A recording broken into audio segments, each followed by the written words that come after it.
match de l'année. Le meilleur match de la saison dans cette Coupe d'Europe. Et on espère revivre celle-ci, cette finale. Un match d'une aussi bonne qualité cet après-midi. En tout cas, c'est Léo Cullen, le capitaine du Leinster, qui s'est saisi de ce ballon sur ce dans le fermé avec Gilroy. Et il attaque la zone de Sexton, hein, très clairement.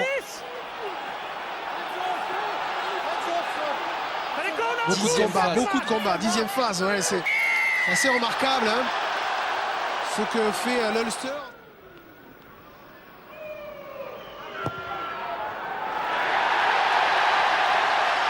Oui, je pense que nous allons voir un grand pinard encore cet après-midi. 3-0. C'est-à-dire que 2-3 pour libérer le ballon et ensuite les autres sont déjà en action. Sexton qui croise avec Darcy, c'est un petit peu arrêté. Il y a Kearney qui arrive pour remettre la marche avant pour les joueurs du Leinster. Sauvé à 2 mètres de la ligne d'en but maintenant. Avantage en cours. En force peut-être, O'Brien au bout. Que dit Monsieur Owens? Il va faire appel à la vidéo. Sean O'Brien a-t-il aplati? A-t-il franchi? Sur 2-3 appuis, de passer entre 2 défenseurs. Est-ce que c'est sur la ligne? Je ne vais pas m'enflammer contre lors de la demi-finale. Oui, il semble toucher. Il semble que le ballon touche le sol juste un peu avant la ligne. Mais est-ce qu'il parvient? I may award the try. Et l'essai est accordé. Et c'est accordé.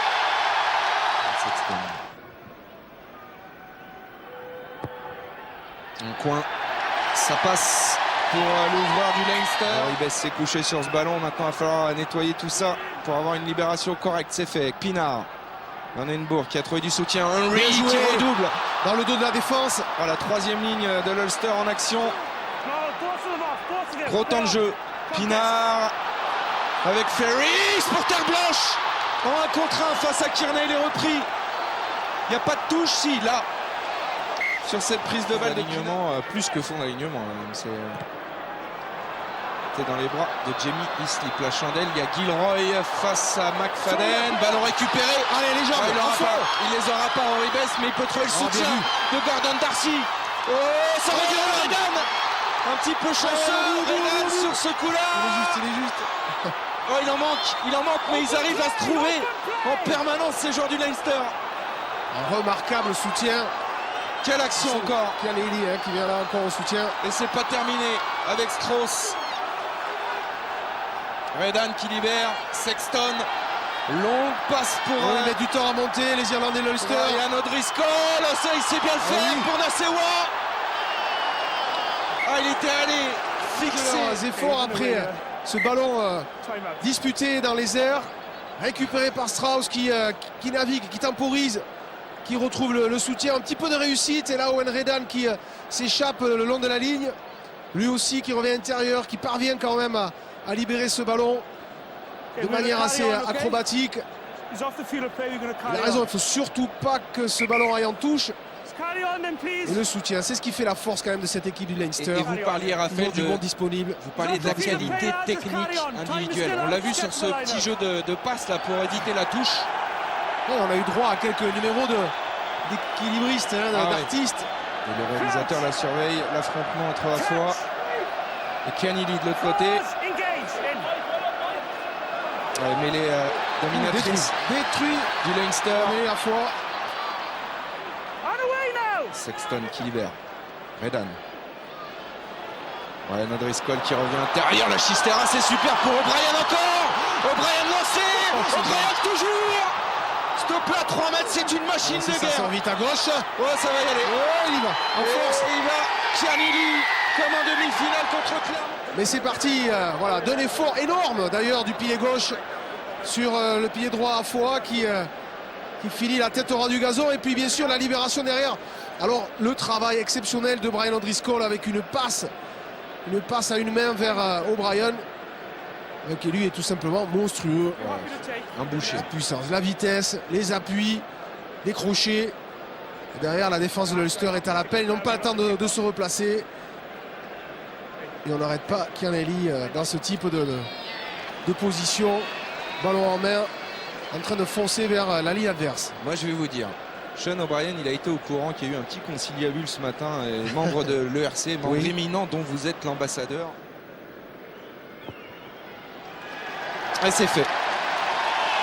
Une lourde conséquence. Grande conséquence pour les joueurs de l'Ulster. Alors c'est Strauss. C'est de l'horlogerie suisse, hein. Les touches du Leinster et derrière C'est précis, c'est puissant. Ce ballon porté qui fait des ravages encore. Allez les gars de l'Ulster, là il faut s'y mettre pour défendre parce que ils sont trop peu à lutter dans ce monde. Oh là là là là là, quelle démonstration de puissance du pack du Leinster qui est stoppé maintenant à 2 mètres de la ligne. Oh, c'est un essai de pénalité. Alors monsieur Owen, s'il voulait tuer cette finale. Pinard qui renverse avec terre blanche. Cave maintenant qui peut croiser avec Trimble où il est pris un petit peu peut-être par Sean O'Brien. Et il l'a signalé monsieur Garcès. Avantage laissé, mais on reviendra peut-être à la pénalité si ça ne profite pas. Van den Borg là, qui a hésité. Donc la décision en fait. Côté Raphaël, ça c'est carton jaune normalement. Et Logique, voyons. Ouais, il le contrôle quand même, il le prend un petit peu haut, oui, c'est oui, vrai. on peut toujours dire qu'il le contrôle. Non, mais c'est pas une manchette. Enfin, je veux dire, Trimble quand même, il décolle pas du sol là sur le coup. Il le rattrape.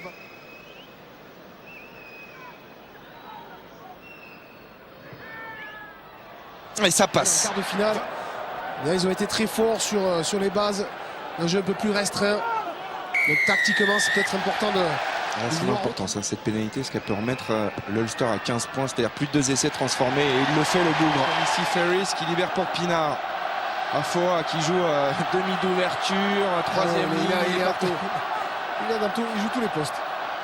Tous les postes, mais peut-être un coup cette fois-ci. Voilà, allez, cette fois-ci c'est bon. Allez, quand même. Cette fois-ci c'est bon, c'est l'essai de Dan Tuohy. Et il faut quand même saluer l'effort collectif, ces joueurs de l'Ulster.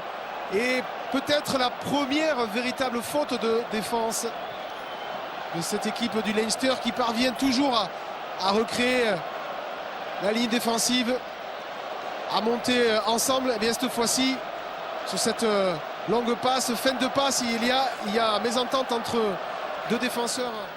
Oh, les demandes d'Hermer fait du bien aussi. Hein.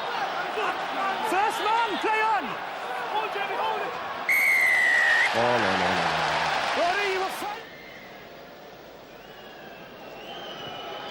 Voilà, sans problème. Ce ballon, le libérer tranquillement pour Redan avec Nasewa. La passe sur un pas. Un plaquage sur ce match. Hein. Il a été remarquable tout au long de la compétition. Ouais, c'est net. Terre blanche, il n'y a rien à dire là sur le coup. C'est un plaquage cathédral, comme on dit. Et puis il le lâche. Sans ballon. Qui exprime surtout, qui illustre la frustration cette équipe de l'Ulster. Il le soulève.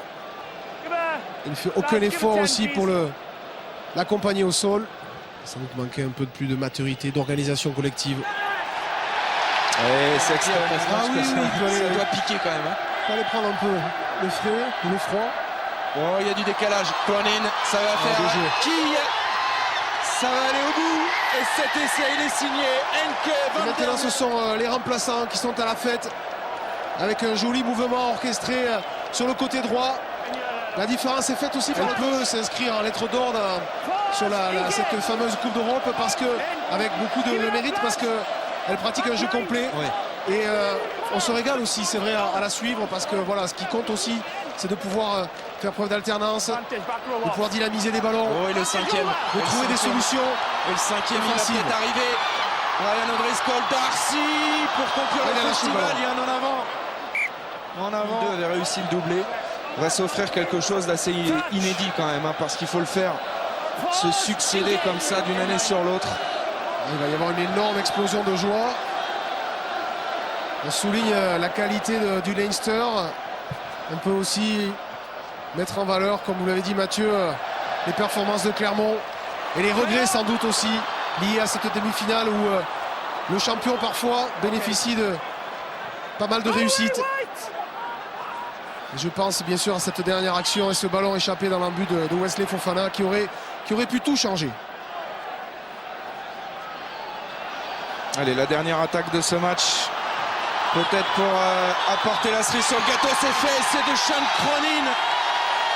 Et là ça tourne à la balade irlandaise. À la balade irlandaise et à la petite fessée. Qui sont prêts à sauter dans les tribunes de Twickenham. Voilà, McFadden transforme et le Leinster se succède à lui-même.